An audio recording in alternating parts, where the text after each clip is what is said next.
I just wanted to heat up some noodles, nothing serious. Then the microwave started acting weird. Smoke, sparks. Next thing I know, a gladiator comes out with my noodles, like he just won a battle. I panicked, slammed the door, and hit 30 seconds, praying it stops. But nope. This time, a samurai walks out, bowing politely, with chopsticks. Last chance. Boom.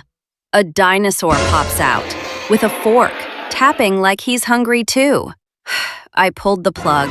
Yeah, I'm never eating noodles again.